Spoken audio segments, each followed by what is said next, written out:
অসমীয়াৰ বাপুতি শাসন বহাগ বিহুলৈ মাজত কেইটামান দিন বাকী বিহুটিক আদৰিবলৈ ইতিমধ্যে প্ৰস্তুতি আৰম্ভ কৰিছে অসমীয়া ৰাইজে বিহুৰ আখৰাত ব্যস্ত হৈছে সকলো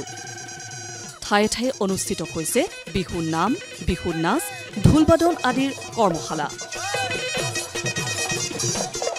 বিগত বৰ্ষসমূহৰ দৰে এইবাৰো বিহু মঞ্চত ঢোলবাদন পৰিৱেশন কৰি ৰাইজৰ মন মুহিবলৈ সাজু হৈছে শিৱসাগৰ জিলাৰ নাজিৰাৰ পিতা পুত্ৰ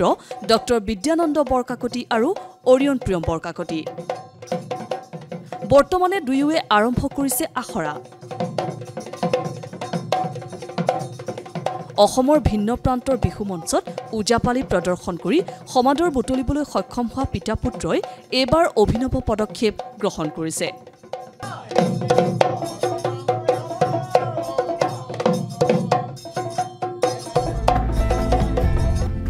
বহাগ বিহুৰ সমান্তৰালকৈ সন্মুখত লোকসভাৰ নিৰ্বাচন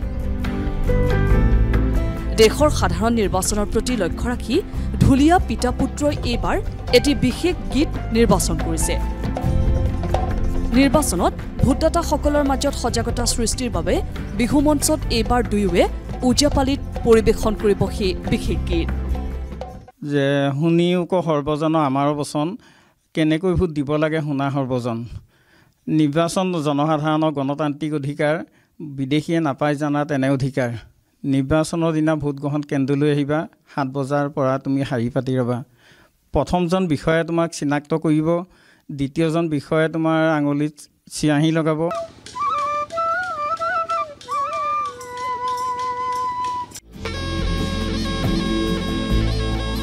আনহাতে এইবাৰ বিহু মঞ্চত অৰিয়ন প্ৰিয়মকো দৰ্শকে দেখিবলৈ পাব নতুন ৰূপত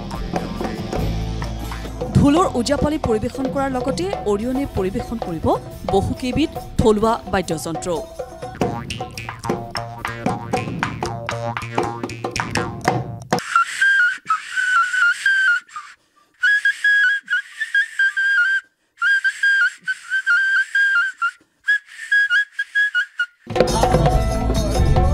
চৰাইদেউৰ পৰা নবুল কোঁৱৰ বাতৰি বিভাগ DD অসম